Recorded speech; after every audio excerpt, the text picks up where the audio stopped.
Get informed at contentdelaware.org.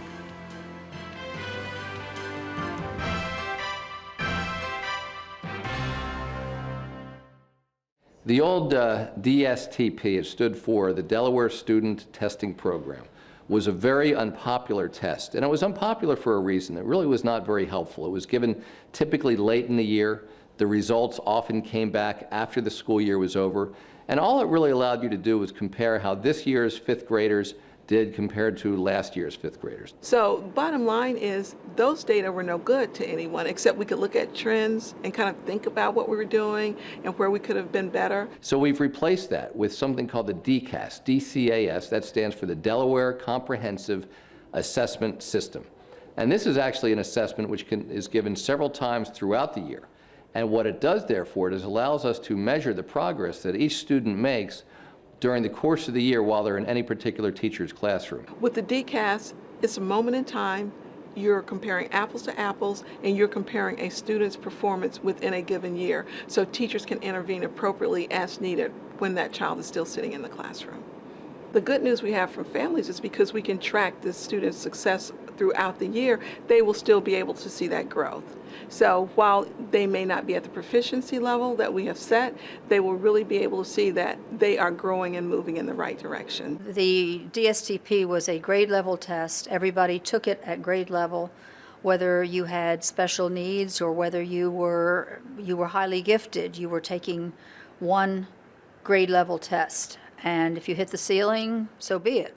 But we couldn't tell if you were way above the ceiling or slightly above the ceiling. And that opposite was true at the lower end of the spectrum. And now with the adaptive feature, we can get a better picture of exactly where the student is operating. So the benchmark is set. If the student misses questions, the student falls below the proficiency level. If the student starts answering questions really well, he goes above the proficiency levels, so that teacher knows from the first 30 days of school when we give that assessment at what performance levels students are operating, and they can individualize instruction like never before. It could be analogous to getting on the scale every Monday morning. If you're trying to diet and you're finding that you need some proof that something's working so that you either continue or you have to modify. You have to intensify your efforts or whatever. We are able to gather information on the progress, the academic progress of students, and then we're able to use that to judge whether or not we need to reteach, move faster. We have the opportunity to make the adjustments in our instruction.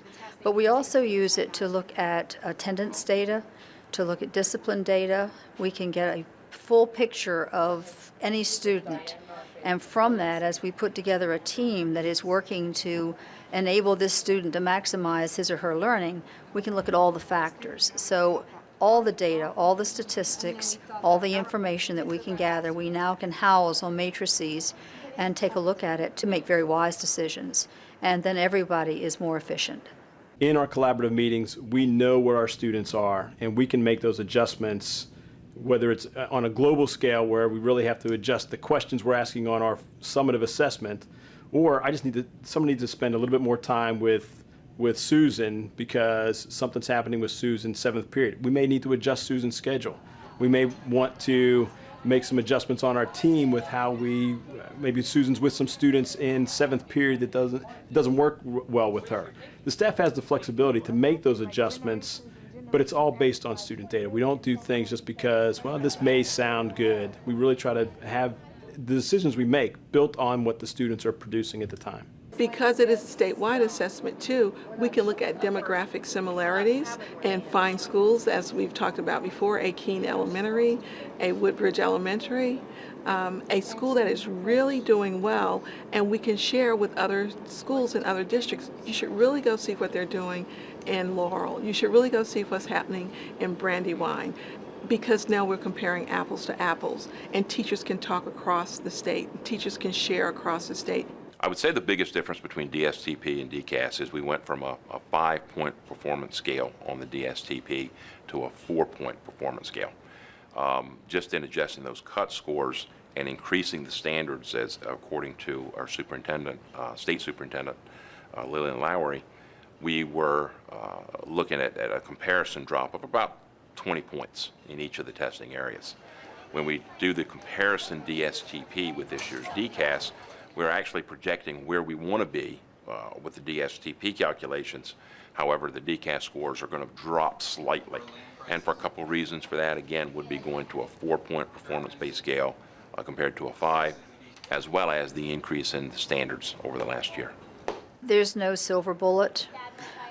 It is a better way to assess in that you aren't waiting for 1 week of testing at the end of the year, and you do get immediate results. Well, we expect scores to decline, not because students know anything less, but because we've essentially said you have to have a higher score in order to be judged proficient.